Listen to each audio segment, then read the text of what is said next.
시청자 여러분 안녕하십니까? 헬로티비 뉴스 강원입니다. 첫 번째 소식입니다. 술 마신 다음 날 아침 술이 덜 깬 채 운전대 잡는 분들 계실 텐데요. 설마 하다가 사람 잡을 수도 있습니다. 대대적인 예고가 있었음에도 불구하고 강원 지역에서는 숙취 운전자 적발이 잇따랐습니다. 출근길 단속 현장 성기석 기자가 취재했습니다. 날이 환하게 밝은 아침 출근길. 왕복 6차선 도로에서 경찰의 음주 단속이 펼쳐집니다. 사전에 대대적 단속이 예고된 상황에서 과연 음주 운전자가 있을까?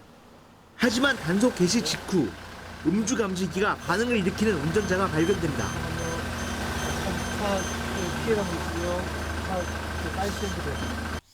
정식 측정 결과는 달랐습니다. 혈중 알코올 농도 0%.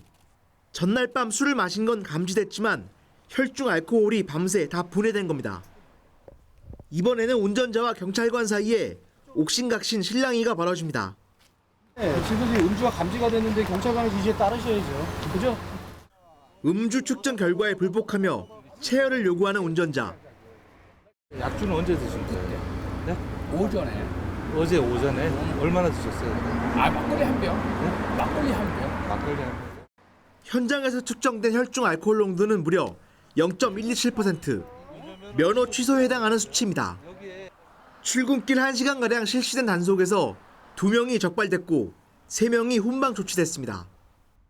그 시행되는 첫날 저희는 한 건도 단속이 되지 않을 거라고 생각을 했습니다만 실제 단속을 해보니까 그 2건 단속에 3건 훈방이 나와서 윤창고법 시행 후에도 음주운전이 계속 지속적으로 이루어진다는 걸 알 수 있었고, 혈중 알코올 농도는 음주 후 1시간 반 후에 최고조에 이르렀다가 시간당 0.015%씩 떨어진다는 연구 결과가 있습니다.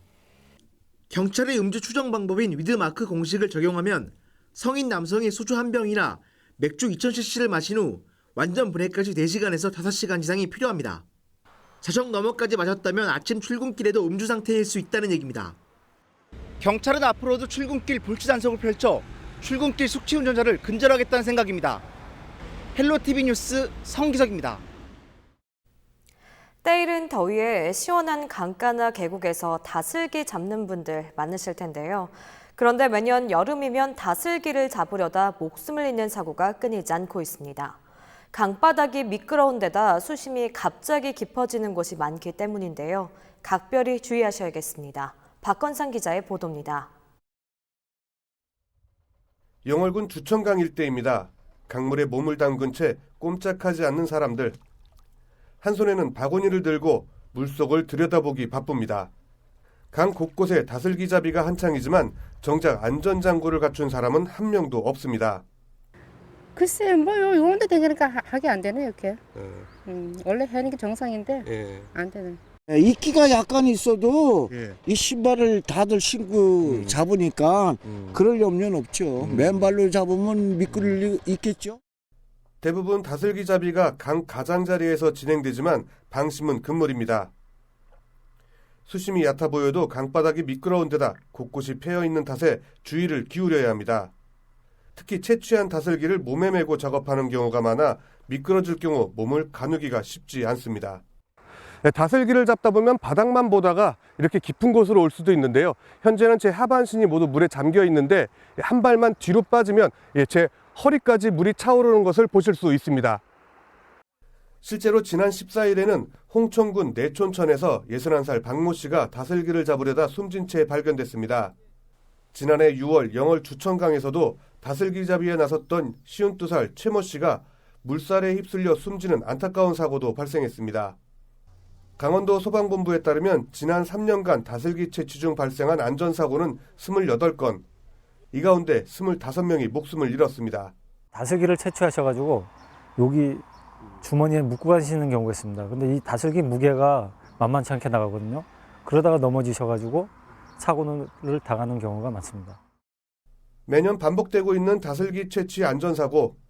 전문가들은 반드시 구명조끼를 착용하고 아무리 얕은 곳이라도 혼자 물에 들어가지 말아줄 것을 당부하고 있습니다. 헬로티비 뉴스 박건상입니다. 더위를 피하기 위해 여름에 산을 찾는 등산객들이 많은데요. 강원도 내에서 발생하는 산악사고 10건 중 3건은 여름에 발생하는 것으로 나타났습니다. 여름철 산행 시 주의해야 할 점은 어떤 게 있을까요? 장진철 기자가 현장 취재했습니다. 소방헬기에서 구조대원이 다리에 붕대를 감은 여성을 향해 내려갑니다. 이 등산객은 다리를 다치고 탈수 증세까지 보여 자칫 큰 화를 입을 뻔했습니다. 때이른 더위가 시작된 지난 5월 철원 명성산에서 발생한 산악사고입니다. 도내에서 산악사고가 가장 많이 발생한다는 설악산에 와 있습니다. 제가 이곳 신흥사 입구부터 이 흔들바위까지 약 2.4km를 직접 가볼 계획인데요. 지금 현재 기온은 약 30도입니다. 도내 곳곳에는 폭염특보가 내려졌는데 과연 얼마나 힘든지 제가 직접 가보도록 하겠습니다. 시원함을 더하는 계곡 물소리와 설악산의 비경이 감탄을 자아냅니다. 이렇게 걷기를 10여 분, 본격적인 오르막이 시작되고 숨소리는 더욱 거칠어집니다. 하지만 본인의 체력을 과시하는 등산객들도 적지 않습니다. 뭐 기본 내가 또 헬스 운동을 매일 하니까 그러니까 이건 뭐 이 정도는 뭐 나도 7대인데 77세. 등반을 시작한 지 30분 만에 휴식을 결정합니다. 제가 등산을 시작한 지 어느덧 40분 정도가 지났는데 아직까지 몸에는 큰 무리가 없는 것 같습니다. 하지만 날씨가 좀 뜨겁다 보니 이렇게 보시다시피 온몸이 땀으로 흠뻑 젖었는데요. 가장 중요한 것은 땀을 많이 흘리기 때문에 이렇게 이온음료를 비롯한 수분을 섭취해야 합니다.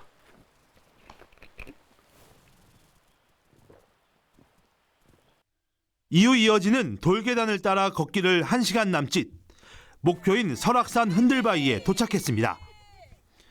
성취감을 뒤로하고 시작된 하산길은 올라올 때보다 2배는 더 힘듭니다. 긴장이 풀린 탓에 다리에 힘이 빠지고 무릎과 발목에는 통증까지 느껴집니다. 준비 없는 무리한 산행은 사고로 이어질 수 있습니다. 실제 최근 5년 동안 도내에서 발생한 산악사고 10건 중 3건은 여름철인 6월부터 8월 사이에 집중됐습니다. 무리한 산행으로 인한 실족과 탈수가 절반이 넘지만 급변하는 날씨와 개방되지 않은 등산로를 이용하다 조난되는 사고도 적지 않습니다. 대청봉에서 소청봉에 이르는 구간 같은 경우는 햇빛을 막을 방법이 없습니다. 그런 경우에는 뭐 가파르지 않아도 온열 질환을 발생할 수가 있는데 모자를 쓰신다거나 그 구간은 사전에 충분히 휴식을 취한 다음에 통과를 하신다거나. 전문가들은 산속에서 긴급한 상황에 처했을 경우 곳곳에 설치된 국가지점번호 또는 안내판에서의 거리를 이용해 119에 신고해 줄 것을 당부합니다. 흔들바위까지 왕복 4.8km를 2시간 10분 정도에 걸쳐 다녀왔습니다. 모든 산행이 그렇지만 특히 여름 산행은 무더위와 함께 언제 어떻게 날씨가 변할지 몰라 혼자가 아닌 단체 산행을 그리고 무리한 산행을 하지 않는 게 안전을 위한 지름길입니다.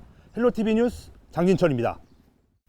때이른 더위에 동해안 해변마다 사고 예방에 비상이 걸렸습니다. 해수욕장이 개장하기 전이라 안전요원은커녕 수영금지를 날리는 안내문구도 제대로 없기 때문인데요. 안전사고에 무방비로 노출된 동해안 해변을 신강현 기자가 취재했습니다. 지난 23일 양양 하조대 해변에서 물놀이를 하다 너울성 파도에 밀려 인근 갯바위에 고립된 20대 남성 2명이 해경에 구조됐습니다.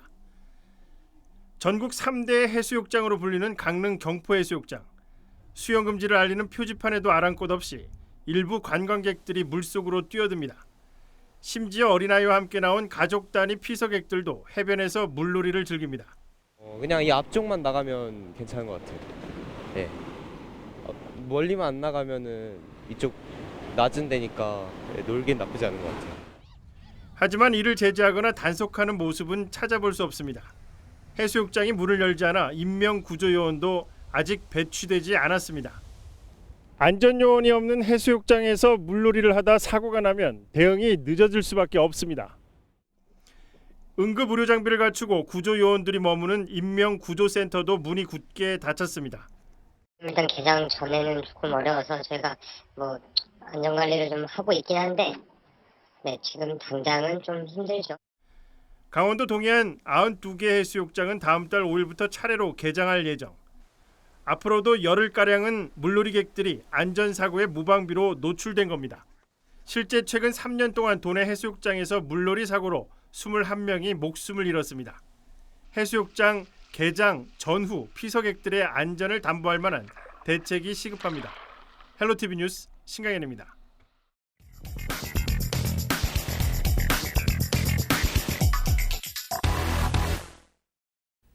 우리나라에서도 4집 중 1집은 반려동물을 키운다고 하는데요.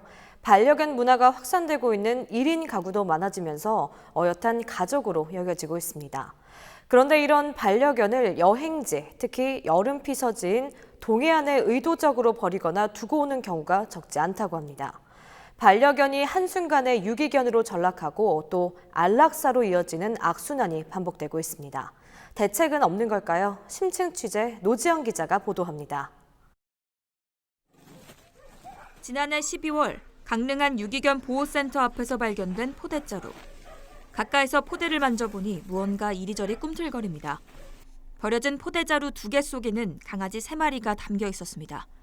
이 중 1마리는 전염병에 걸려 폐사할 위기까지 갔다 살아났습니다. 이 강아지들은 지난 3월 미국 뉴욕과 샌프란시스코 그리고 캐나다로 각각 분양됐습니다. 이렇게 새 삶을 살고 있는 유기견도 있는 반면 버려진 채 생을 마감하는 동물들도 있습니다. 강원도에서 안락사되는 반려견은 한 해 평균 600에서 700마리에 이릅니다. 해마다 늘어가는 유기견 문제는 관광지인 동해안 지역이 더 심각합니다. 여름철 피서지에 놀러 왔다가 키우던 반려견만 두고 가는 경우가 많기 때문입니다. 강원도가 집계한 통계를 보면 지난 2017년 한 해 동안 집계된 유기동물 4,700여 마리 가운데 약 32%에 해당하는 1,500여 마리가 6월에서 8월 사이 버려졌습니다. 특히 인기 휴양지로 부상하고 있는 양양의 경우 서울 양양고속도로가 뚫린 이후 유기견 수가 급증한 것으로 나타났습니다. 양양 지역 유기견 수는 2017년 35마리에서 지난해 100마리로 급증했고 올해는 6월 기준 벌써 100마리에 가깝습니다.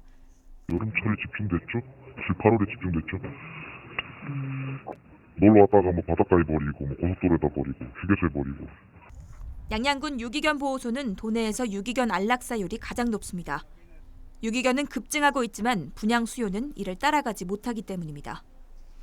양양군 유기동물보호소는 유기견 수가 급증하면서 지난 2014년에 임시방편으로 만들어졌기 때문에 수용할 수 있는 규모가 매우 제한적입니다. 이 아래쪽을 보시면 작은 철창 속에 이 새끼 강아지 6마리 정도가 보호가 되고 있고요.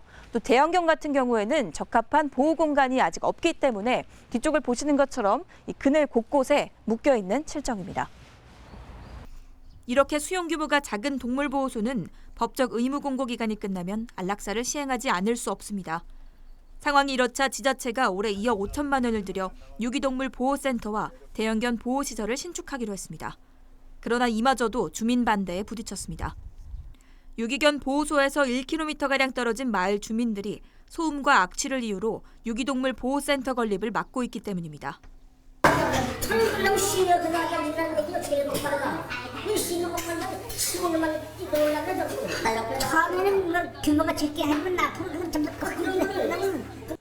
일부 동물보호소에서는 안락사를 늦추기 위해 사비를 들여 수용 규모를 늘리기도 하지만 어딘지 알려지는 것은 극도로 꺼리는 상황.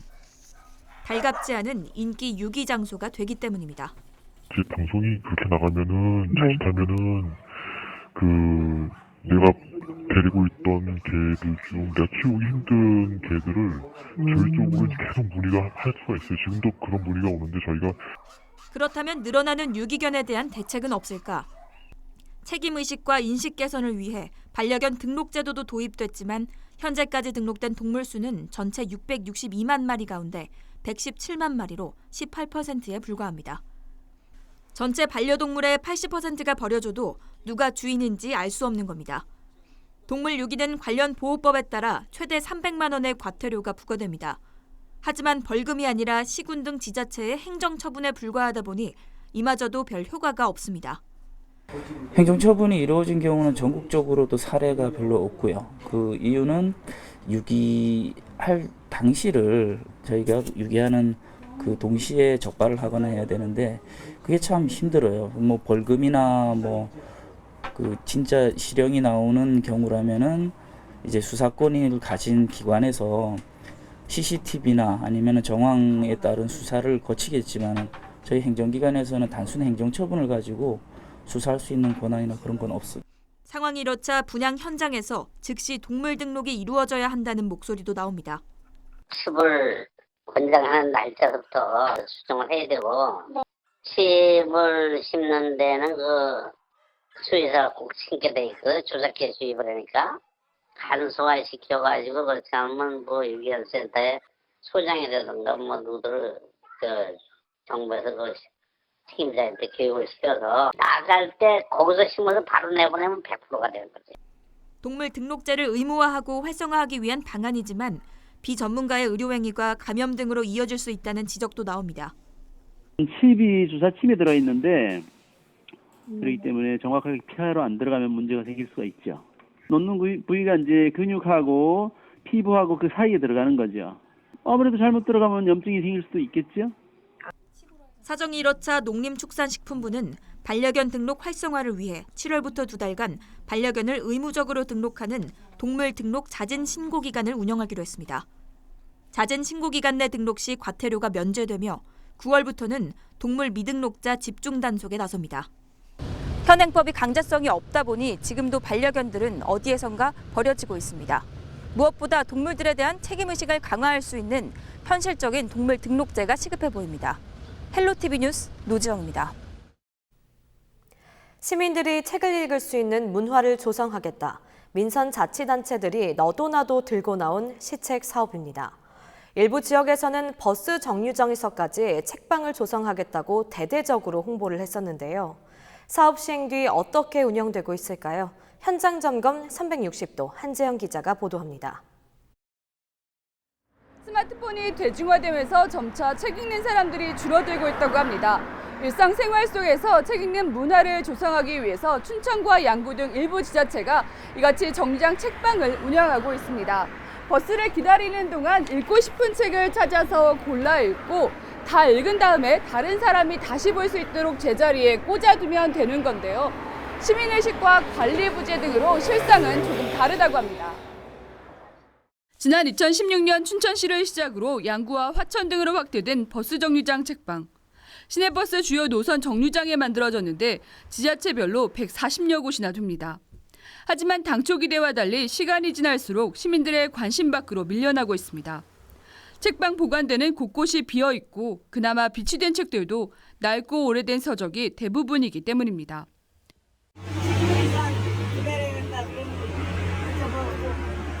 시집 같은 거 이런 게 있으면 시민들을 위해서 갖다 놓은 거다 그렇게 생각을 하는데 책이 너무 오래됐지. 정류장 책방을 관리하는 민간단체도 안타깝다는 입장입니다. 나눔과 봉사의 마음으로 책을 기증받고 매주 정류장 책방을 돌며 2,000권 정도를 새로 놓아두지만 흔적도 없이 사라지기 일쑤입니다. 20권 정도 채워놓고 한 바퀴 삥 돌고 맞은편 돌고 이렇게 한 20-30분 뒤에 오면은 그게 벌써 없어요. 한 권도. 그걸 다 누군가 빼가는 거예요. 좀 속상하죠. 시민들이 조금 더 책과 조금 더 가까이 갔으면 좋겠다라는. 춘천의 정류장 책방을 벤치마킹한 양구군도 사정이 크게 다르진 않습니다. 시간이 지나면서 남아있는 책들은 물에 젖거나 찢겼고 보관대에는 쓰레기만 쌓이고 있습니다. 이곳 정류장 책방은 버스를 기다리거나 집에서 자율적으로 책을 읽고 가져다 놓는 양심 공간이지만 실질적인 회수율은 40%대에 그치고 있는 실정입니다. 책을 깨끗하게 읽고 반납해달라는 문구와 스티커 등도 부착해놨지만 별 소용이 없습니다. 버스 기다리면서 핸드폰을 또 많이 보다 보니까 또 있어도 제가 손이 잘 안 가게 되더라고요. 관리도 좀 안 되는 것 같기도 하고. 지자체는 시민들이 자율적으로 노력해 운영되는 정류장 책방이 지역 문화조성이라는 당초 의미를 되찾을 수 있도록 노력하겠다는 입장입니다. 자투리 시간을 활용한 책 읽는 문화를 조성하기 위한 정류장 책방. 나눔과 배려를 통해 운영돼야 하지만 시민의식 부족과 무관심 등으로 사라질 위기에 처했습니다. 헬로티비 뉴스 한재영입니다. 우리 지역의 이슈 콕 짚어봅니다. 헬로 이슈 토크. 도내 현안과 이슈에 대해 짚어보는 시간입니다. 후한 인심과 넘치는 정, 사람 사는 냄새가 가득한 곳, 어디가 떠오르시나요? 바로 시장인데요. 예로부터 시장은 넘치는 정보와 특색 있는 문화, 그리고 지역의 경제가 만나 움직이는 곳이었습니다. 하지만 급속한 산업화와 소비 형태의 변화로 서민경제의 중심이었던 시장이 쇠퇴의 길을 걷고 있습니다. 이에 강원도는 시장의 활성화를 위해 다양한 전략과 방안을 모색하고 있는데요. 이번 시간 전통과 현대화의 갈림길에 선 강원도 전통시장에 대해서 짚어보고 앞으로 어떻게 나아가야 할지 함께 고민해 보도록 하겠습니다. 스튜디오에 황영주 강원일보 국장님, 지영구 상지대학교 시각영상디자이너과 교수님 나와 계십니다. 안녕하십니까? 안녕하십니까? 네, 대도시와는 달리 강원도에서 전통시장은 삶의 터전이자 수당의 공간이고 또 경제활동의 중심지입니다. 최근 많이 바뀌어가고 있는 추세이긴 하지만 아직까지 도내 많은 지자체가 전통시장을 중심으로 상권이 또 형성되고 이렇게 도민 경제를 이끌어가고 있거든요. 그런 의미에서 강원도가 전통시장 활성화에 대해서 좀 남다른 노력, 또 투자가 필요한 이유가 있다면 어떤 것들이 있는지 교수님 설명해 주실까요? 네, 전통시장은 그 시민 경제에 미치는 영향이 지대한 경제 활성화의 구역입니다. 그리고 지역의 문화가 보존되고 있는 생활문화 공간입니다. 하지만 고도화된 유통 시스템을 갖춘 대형 마트에 밀려서 그 전통시장이 점점 쇠퇴화 길을 걷고 있는데요. 이로 인해서 지역의 고유성의 정체성을 대변하고 있는 생활문화 공간이 사라지고 있고, 그 다음에 시민 경제의 축소를 야기하고 있습니다. 그래서 전통시장에 대한 정책적인 배려와 보호책, 그 다음에 활성화 계획이 시급하게 필요해 보입니다. 네, 부장님 그렇다면 전통시장 활성화, 현대화 사업이 왜 필요하다고 좀 생각을 했습니까? 네, 조금 전에 그 지 교수님이 말씀을 해 주셨듯이 전통시장은 그 소상공인들의 대표적인 경제 활동 공간이고요. 네. 그런 의미도 있고 또 전통시장은 지역 특유의 그 문화가 살아있는 공간으로서 또 역할을 하고 해왔습니다. 네. 그리고 이제 그동안 그 전통시장은 그 인간미 넘치는 소통의 장이었고 사람과 사람, 그리고 사람과 공간, 그리고 문화, 정보, 경제가 만나는 접점으로서의 매우 중요한 역할을 하고 있기 때문에 전통시장 활성화의 정책은 필수적이고요. 그동안 이제 그 산업화가 가속화된 그 60년대, 70년대를 지나면서 전통시장이 급속히 감소를 했고, 그리고 이제 대형마트의 등장, 그리고 이제 그 소비 행태의 변화, 또 글로벌 경제 영향 등으로 전통시장이 위축돼 왔었죠. 강원도 같은 경우는 지금 그 정기적으로 열리는 시장 포함해서 미등록 시장까지 한 79군데가 전통시장으로 등록이 활동을 하고 있는데 점포 수만 한 7,700여 개에 달할 정도입니다. 그리고 거기 종사자까지 포함한 3만여 명이 종사를 하고 있는데 이 인원은 그 도내 도소매업의 종사자의 한 20% 가까이 차지하고 있기 때문에 굉장히 중요한 공간으로서 큰 비율을 그렇습니다. 예. 그래서 이제 이런 그 획기적 경영 개선과 전통시장 활성화 정책은 그 필수적으로 필요한 거고, 그동안 이제 그 각 지역별로 이러한 노력들을 굉장히 많이 해왔고, 또 원주에 예를 들면은 이제 중앙시장, 뭐 그 미로예술시장이라고 별칭이 붙어 있는데, 그런 시장 같은 경우는 전국에서 이제 모범 사례로 예로 들어져 있고, 또 춘천 같은 경우도 춘천 우평동 야시장 같은 경우 그 소기의 성과를 거두고 있어서 가능성이 보입니다만은 아직까지는 그래도 좀 만족할 만한 성과는 내지 못하는 좀 아쉬움이 남는 그런 정책들을 펴고 있어서 전통시장 활성화는 반드시 필요한 거지만은 좀 더 접근하는 방법을 달리 해야 할 시점이다라고 생각을 합니다. 네, 전통시장 활성화 사업의 필요성에 대해서 이렇게 국장님이 말씀을 해주셨는데 최근 몇 년간 도내에서 전통 활성화 바람이 좀 많이 불었잖아요. 그래서 그러면서 시설적인 현대화뿐만 아니라 다양한 프로그램들도 생성이 됐고 또 전통시장 자체를 활성화하자는 이런 노력들이 계속해서 나오고 있는데 구체적으로 어떤 프로그램, 어떤 사업들이 좀 진행되고 있는지 설명해 주실까요? 우리가 지금 전통시장을 방문을 해보면은 천편일률적인 모습들을 볼 수 있을 거예요. 한 가운데에 아케이드 통로에 지붕으로 씌워져 있고 양쪽에 점포가 설치되어 있는 이런 모습들 특징이 없는 거죠. 그리고 이제 그동안 초창기에 전통시장 활성화를 위해서 시설 개선에 중점을 뒀었죠. 주차장 시설, 뭐 경관, 간판 정비 이런 부분들에 중점을 두고 있는데 물론 필요합니다. 그런데 그 정책을 막대한 예산을 투입해서 정책을 실현했습니다마는 전통시장 활성화라는 그 헤게모니는 해결을 못했거든요. 그래서 이제 2008년부터 또 다른 전통시장 활성화 방법으로 이제 관광형으로 육성을 하자. 그래서 이제 그 관광형 전통시장을 개발을 했었고, 이후에 역시 또 한 2011년부터는 이제 그 셀럽 마케팅, 뭐 아이돌이나 가수들 이런 초청해서 공연을 함으로써 전통시장을 홍보하는 이런 셀럽 마케팅을 했습니다만은 역시 이것 또한 이벤트성에 불과한 그런 결과를 나왔고요. 네. 그래서 이제 강원도 같은 경우는 이제 그 왁작지껄 시장, 또 뭐 야시장, 특성화 시장 이런 부분들을 하고 있는데 왁작지껄 그 시장 같은 경우는 이제 그 공모를 통해서 올해도 아마 23개에서 24개 정도 이렇게 진행을 한다고 하는데 작년에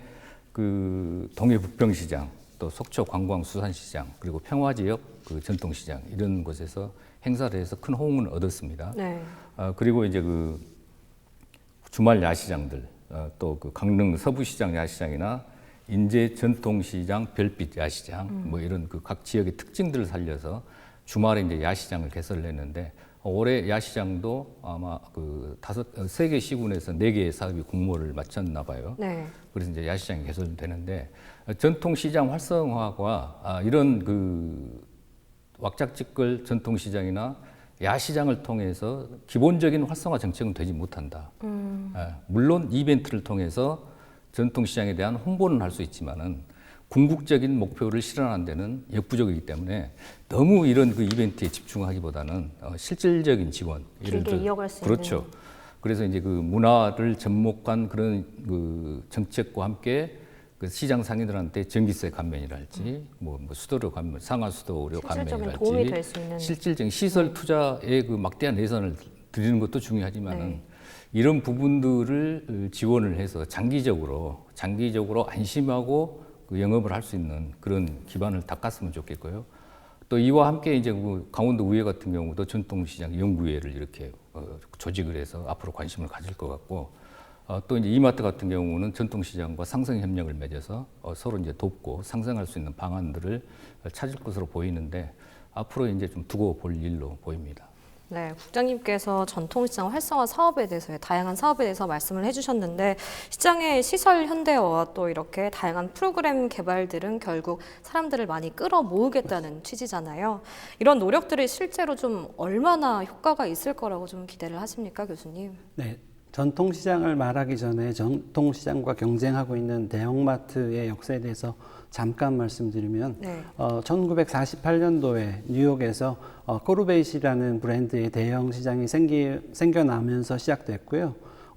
우리나라의 경우에는 1996년에 유통시장을 개방하면서 정말 그 이후에 비욘드의 죽순이 생겨나듯이 대형마트들이 온 방방곡곡에 퍼져나가면서 전통시장이 점점 쇠퇴해가는 길을 걷고 있었고 2007년에 실질적으로 총 매출액이 전통시장보다 대형마트가 추가하는 상황이 발생한 이후에 그 격차가 정부가 내놓는 보호책, 그다음에 활성화 대책에도 불구하고 그 격차가 줄어들지 않고 있습니다. 하지만 모든 도시재생 및 다른 모든 정부가 추진한 사업에도 그렇듯이 정부가 원하는 만큼 그 활성화는 되지 않고 있는데 그 이제 이유에 대해서는 조금 이따 더 말씀드릴 기회가 있을 것 같고 좀 지방 특색화에 대한 포커스, 그다음에 브랜드 가치 창출, 그다음에 문화 커뮤니티 센터의 보조적인 설치 같은 종합적인 대책이 필요할 것으로 생각됩니다.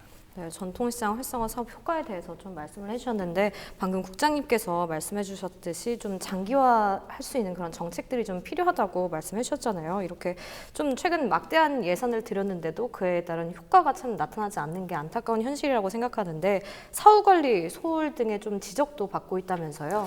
네, 원주시를 한번 예로 들어보겠습니다. 그 2017년 그리고 2018년까지 162억 원을 투입을 했습니다. 네. 예, 그래서 이제 이 중에 이제 114억 원은 그 외벽, 도색, 또 주차장, 뭐 바닥공사 등 이런 시설을 했고요. 네. 또 청년물 창업에 한 40억 정도 이렇게 투입을 했고요. 또 이제 시는 이후에도 이제 전통시장의 그 화장실 개보수, 전선 교체 이런 작업들을 꾸준하게 진행해 왔습니다. 네. 그럼에도 불구하고 이런 100억 원이 넘는 막대한 예산을 투입하고도 어떤 그 소비 트렌드 변화나 또 시장 만족도 조사나 이런 후속 조치가 이루어지지 않았기 때문에 네. 일각에서는 밑빠진 독에 물 붓기 아니냐 이런 우려가 나올 수밖에 없는 거고요. 네. 이런 부분들을 그 우려를 해소하기 위해서는 그 단기간의 그 행정적인 지원보다는 장기적인 프로젝트로 지원을 해야 된다. 예를 들어서 청년몰 사업도 꾸준하게 지원을 해야죠. 창업한 이후에 관심이 끊어지면은 못 배건합니다. 연명을 할 수가 없습니다. 네. 그래서 그 장기적인 프로젝트로 진행을 해야 되고, 조금 전에 말씀했다시피 또 상인들의 이런 그 친절 교육, 마케팅 교육 이런 것들이 장기적으로 꾸준히 이루어져야죠. 물론 이제 상인들의 그 마인드도 좀 변화가 돼야죠. 상인들 스스로 전통 시장을 계획하기 위해서 전문가들이 찾았을 때 호응을 안 해준답니다. 니네들이 뭐 장사할 줄 아냐? 뭐 전통 시장하고 뭐 대형마트하고 똑같은 줄 아냐? 이런 반응들이 나오기 때문에 인식 개선부터 그렇죠. 좀 있어야 상인들의 마인드도 좀 개선이 돼서 네. 친절 교육이나 마케팅 교육이나 홍보 교육 등 이런 것들을 대해서 행정기관에서 적극적으로 시행을 하고 상인들도 적극적으로 호응을 해줘야 전통시장 활성화의 첫걸음이 된다라고 생각을 합니다. 네, 사후관리 소홀에 관한 부분을 국장님께서 좀 짚어주셨는데 사실 방금도 이렇게 말씀하셨다시피 막대한 예산이 투입이 됐는데도 불구하고 그에 대한 효과가 나타나지 않기 때문에 참 안타까울 수밖에 없을 것 같은데 이 같은 문제가 발생하는 이유가 좀 뭘까요? 지금 황 지사장님께서 말씀하셨듯이 160억을 초과하는 금액을 원주시장의 전통시장의 활성화를 위해서 원주시가 소비를 했음에도 불구하고 네. 그 활성화 결과치가 목표한 것만큼은 안 되는 이유를 따져보면 여러 가지가 있을 수가 있겠습니다. 네. 하지만 시가 일시적으로 대규모의 예산을 투입해서 상권이 다시 살아난다고 하면 사실 오늘 이런 대담도 필요가 없을 정도의 간단한 문제일 테지만 네. 그렇게 간단하지는 않죠.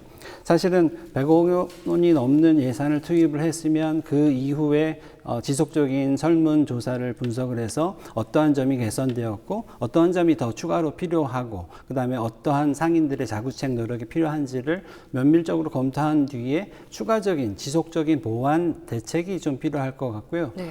그리고 일본의 성공 사례라고 하는 나가하마시의 상권 활성화 대책, 그리고 우리나라에서 성공적으로 꼽히고 있는 온양 온천 상가 같은 거를 좀 면밀히 좀 원주시 상인들과 협의를 해서 좀 자구책을 노력하는 부분을 좀 북돋아 줬으면 좋겠고요. 네. 제일 중요한 거로는 제가 보기에는 상인들이 스스로 이 활성화 사업을 통해서 자기만 열심히 하고 노력한다면 이 전통시장이 살아날 거라는 확신을 가지고 주도적으로 좀 움직이려는 노력이 관과 함께 같이 경주되지 않을까라고 생각이 됩니다. 전통시장 이야기가 나온 김에 올 초에 원주 중앙시장에서 화재가 발생했습니다. 그 화재로 상가 40여 개가 전소되고 막대한 좀 재산 피해가 있었는데요. 6개월이 지난 현재 구체적인 복구나 지원 등이 제대로 진행되고 있는지 좀 궁금하거든요. 교수님께서 또 알고 있는 듯이 원주시 주간회의도 좀 적극적으로 참여하신 걸로 제가 알고 있는데 어떤 내용이 오갔는지 좀 구체적인 계획은 어떻게 됐었는지 설명해 주실까요? 네, 올해 1월 2일 날 발생된 그 원주 나동 중에서 나동 위주의 화재로 인해서 많은 상인이 지금 피해를 받고 계시고 그 대책이 아직 좀 막연하기 때문에 좀 아쉬움이 있습니다. 그래서 네. 원주시에서는 정부 부서와 연계해서 예산을 확보하고 원주시의 계획으로는 라동을 통합하는 지방공사를 통해서 지하 주차장을 확대해 주는 것을 지원하는 방안을 검토 중인데 화재에 피해를 받고 있는 상인협의회와 합의가 이루어지지 않아서 이 계획이 미뤄지고 있는 실정입니다. 네. 그래서 원주 상인분도 그렇고 원주시도 그렇고 자기의 주장만 내세우지 말고 장기적인 안목에서 대안적인 좀 합의를 이뤄내는 것이 필요할 것 같고, 특히 중앙동은 도시재생 지역으로 지정돼서 올해 하반기에 도시재생 활성화 계획을 마친 후에 제안을 해서 신청을 해야 되는 건데 지금 화재 때문에 좀 어려움이 많거든요. 그래서 원주시와 시장 상인회의 원만한 합의가 이루어져서 원주 전통시장이 더 편안한 공간으로 원주 시민의 품으로 돌아오기를 기대합니다. 네, 원주 중앙시장 화재 복구 계획에 대해서 말씀을 해주셨는데 다시 본론으로 돌아와서 도내 전통시장은 현재 전통과 현대화의 갈림길에 서 있습니다. 전통시장의 활성화는 분명히 좀 필요하지만 오랜 세월 지역의 역사와 문화를 함께해온 만큼 좀 시장의 고유성을 좀 살려야 될 것 같은데요. 그렇다면 끝으로 앞으로 도내 전통시장들의 좀 나아가야 할 방향에 대해서 설명을 좀 해주실까요? 전통시장을 보호하거나 활성화하는 데 있어서 근본적으로 들어가야 되는 마인드는 전통시장을 전통시장으로만 보지 않는 시각적인 변화가 좀 필요할 것 같습니다. 네. 전통시장이라는 것을 시장이라는 개념을 넘어서 지역 커뮤니티의 센터로서 자리매김하게 도와주는 것이 필요하고요. 네. 그 방법으로는 고객 지원 커뮤니티 센터 조성, 그 다음에 공원을 조성하고 쿨타운을 작게라도 부분에 지원을 해줘서 전통시장이 지능형 서비스를 제공하는 시장으로 거듭나게 되는 발판이 마련됐으면 좋겠고요. 그 다음에 강원도 전통시장 활성화를 위해서 행정 지원 강화하는 것이 좀 많이 좀 필요할 것 같습니다. 그리고 상인 스스로가 내 의지로 시장의 활성화가 가능하다는 확신을 가지고 좀 주체적인 참여가 좀 필요할 것 같습니다. 네, 국장님께서도 전통시장의 활성화에 대한 계획이나 구체적인 방안에 대해서 방향 설명을 해주실까요? 저는 이제 방안에 대해 세 가지를 말씀을 드리고 싶은데, 첫째는 전통이고요. 두 번째는 문화, 그리고 세 번째는 정직성과 건강. 이 세 가지를 생각을 하고 전통시장 활성화 정책을 수립을 해야 된다고 생각을 합니다. 첫 번째로 그 문화라는 것은, 전통이라는 것은 우리 전통시장에 전통이 있는 전통시장이 있나요?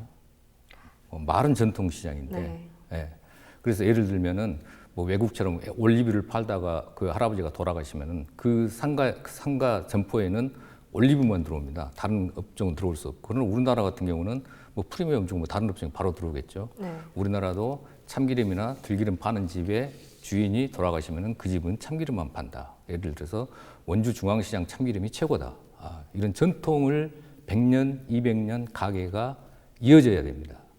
일본이나 외국 같은 경우는 대부분 그런데 우리나라는 그런 점이 부족하기 때문에 전통시장에 전통성이 없다는 거죠. 그래서 그 부분을 좀 신경을 써야 되고요. 네. 두 번째는 이제 그 문화인데요.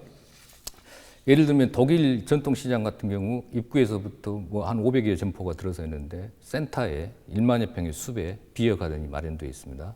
지역 커뮤니티 공간으로 활용되는 거죠. 네. 그래서 우리 전통시장도 물론 우리 같은 경우 조건이 환경이 좋지는 않지만은 최대한 커뮤니티 공간을 조성을 해서 문화가 살아있는 전통시장을 만드는 게 중요하다고 보고요. 세 번째는 이제 그 정직성 그리고 건강성. 이런 것들도 이제 중요하다고 보는데, 영국 전통시장 같은 경우, 어시장 같은 경우, 뮌헨에 있는, 뮌헨이 아니죠. 영국의 그 시장 같은 경우는 그 어부들이 직접 잡은 생선, 이런 것들만 파는 거죠. 그래서 사진도 찍어서 낚싯대도 품에 안고 고기를 판매하고 있고요. 홍보까지 가능한. 그렇죠. 네. 예. 그런 식으로 하고, 이제 핀란드 같은 경우도 그 전통시장 입구에 내 자식한테 물려주고 싶은 물건, 음식만 팝니다라고 이렇게 적혀 있답니다. 그래서 정직함, 그래서 가격은 천편일조로 다 똑같대요. 그래서 우리는 가격의 경쟁력이 중요한 게 아니고 정직함으로 승부를 하기 때문에 그런 부분들을 우리나라도 접목을 해서 전통시장을 활성화시켜야 된다라고 생각을 하고 있고, 유수민 아나운서는 전통시장 하면 생각나는 것이 누군가요? 어머니가 떠오르는데요. 네, 그렇습니다. 전통시장 활성화는 어머니처럼 네. 따뜻하고 포근한 시장이면 성공하게 됩니다. 네, 여기까지 했도록 하겠습니다. 네, 지금까지 홍영주 국장님과 지명규 교수님과 이야기 나눠봤습니다. 오늘 말씀 감사합니다.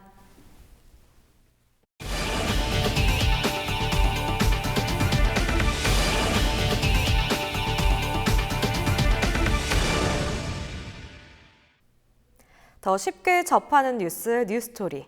헬로티비 뉴스 소셜미디어에서 만날 수 있는데요. 이번에는 원주 지역 부동산 이야기를 담아봤습니다. 최근 계속해서 집값이 떨어지고 있는 상황인데요. 이유는 무엇인지, 앞으로의 전망은 어떻게 되는지 뉴스토리에서 전해드립니다. 역대 부동산 경기가 바닥을 쳤다. 투자자라든가 또 지나치게 이제 대출을 많이 받아서 굉장히 조심해야 되는 시기라는 것은 상당히 좀 기회 있지 않을까. 강원도 제1의 도시 원주, 혁신도시, 기업도시의 잇따른 조성, 수도권과의 접근성 확대 등을 등에 업고 강원도 부동산 시장의 중심지 중 하나로 떠올랐는데요. 여러 호재가 겹치면서 수요가 늘어났고 2016년 전례 없는 아파트 물량이 원주에 쏟아졌습니다. 2016년도에 원주시의 지금 아파트의 공급량이 한 8,000호 정도가 됐습니다. 그 원주시 같은 좀 중소도시에서 감당하기에는 굉장히 많은 물량이었고요. 그러나 현재는 공급을 감당하지 못한 미분양이 쏟아지면서 아파트 가격이 계속해서 하락세를 보이고 있는데요. 여기에 경기 침체와 정부의 강한 부동산 규제 정책이 겹치면서 부동산 시장은 급속도로 얼어붙었습니다. IMF 때도 이렇지는 않았다고 생각됩니다. 이렇게 미분양이 계속 쌓이고 있는 상태에서도 정부에서는 계속 규제 정책으로 일변도로 가니까 부동산 이제 거래가 실종돼 있지 않습니까? 가격이 많이 떨어져 있음으로 인해서 역전세난이 지금 또 발생하고 있고 그 부동산 경기가 침체되면은 바로 지역 경제에 굉장히 이제 부정적인 요인으로 또 작용할 수 있습니다. 실제로 원주의 아파트 매매 가격은 눈에 띌 만큼 크게 떨어졌습니다. 결국 과도한 물량이 불러온 집값 하락이 거래 정책, 미분양 확산이라는 악순환으로 이어지면서 분양을 받아도 기존 집이 팔리지 않아 입주하지 못하는 상황까지 발생하고 있다는 겁니다. 문제는 이번 하반기에도 수많은 아파트 물량이 쏟아질 예정이라는 것. 그렇다면 이런 상황에서 왜 공급은 계속 늘어나고 있는 걸까요? 아파트를 지을 수 있는 지역으로 지정된데 인허가가 들어오면 시청 입장에서는 아마 인허가를 반려하던가 뭐 이렇게 하기는 좀 어렵지 않았나. 건설회사에서 사실은 이제 인허가 신청을 많이 하게 되면 그 물량은 자연스럽게 공급이 많아질 수밖에 없기 때문에요. 따로 시에서 사실은 현재 제도상에서는 규제할 수 있거나 조정할 수 있는 수단은 없는 것으로 알고 있습니다. 모두가 입을 모아 말하는 공급 과잉의 부동산 침체 상황에 처한 원주. 그렇다면 지금 원주에 집을 사기에 적절한 시점일까요? 실수요자 입장에서는 상당히 좀 기회 있지 않을까. 제가 봤을 때 이 부동산 경기가 이제 바닥을 쳤다 생각하는 시점입니다. 가격들이 1년을 내려오면서 거의 바닥을 찍었기 때문에 소위 말해서 약간 투자자라든가 또 지나치게 이제 대출을 많이 받아서 레버리지에 많이 의존하는 사람 입장에서는 굉장히 조심해야 되는 시기라는 것은 확실한 것 같아요. 전문가들은 이러한 상황이 장기화될 것이라는데 입을 모았습니다. 우리가 이제 부동산 경기가 보통 침체가 되면은 일정 기간이 지나면 다시 상승하지 않습니까? 경제적인 호재가 있거나 지역 소득이 증가하거나 새로운 기업이 지역이 유치되거나 이런 호재가 있어야 되는데 특별하게 이제 경제적으로 그 지역의 호재 그 요인이 보이지 않기 때문에 이런 그 시장의 침체가 조금 더 길어질 수 있다라는 그런 생각입니다. 지금 같은 부동산 경기면은 그러니까 내리막이 있다고 해서 계속 내리막만 있는 것도 아니고 오르막이 있다고 해서 계속 오르막만 있는 거 아닙니다. 굴곡이 있기 때문에 역대 부동산 경기가 최악이라고 지금 다 평가를 하고 있거든요. 그렇게 되면 정부에서 여기에 대한 적절한 그 방안이 나와야 되는데 사실 이런 부동산 침체 상황은 원주시만의 문제는 아닙니다. 이 원주 지역만의 문제가 아니고 전국적인 문제입니다. 원주 같은 경우에는 말씀드린 대로 그런 이제 정책이 강한 가운데 워낙에 이제 물량이 많이 공급됐기 때문에 그 물량 공급의 부정적인 영향을 지금 더 많이 받고 있는 것 같습니다. 이런 상황에서 주택 구매자는 더욱 신중한 선택을 필요로 할 수밖에 없습니다. 지금 전세 사시는 분들이 집을 언제 사야 되느냐 이제 그런 거에 대한 고민인데요. 그 부동산의 어떤 미래 가치라는 게 이런 지역 경제적인 요인이라든가 부동산 경기에 의해서도 좌우가 됩니다만 그 아파트 자체가 갖고 있는 매력도 그 입지적인 특성 이런 것들이 상당히 영향을 주게 돼 있습니다. 그런 거에 대해서 조금 많이 그 신중하게 공부를 하신 다음에 투자를 하시거나 이렇게 매입을 하신다면은 좀 실패를 덜 보지 않을까. 단기적으로 사고 파는 상품이 아닌 장기적인 고민이 필요한 부동산. 결국 장기적으로 어디에 살아야 내가 행복할 것인지에 대한 충분한 고민만이 만족하는 부동산 거래의 해법이 되지 않을까요? 이상으로 헬로티비 뉴스를 마칩니다. 헬로티비 뉴스는 지영민과 함께합니다. 시청해주신 여러분 고맙습니다.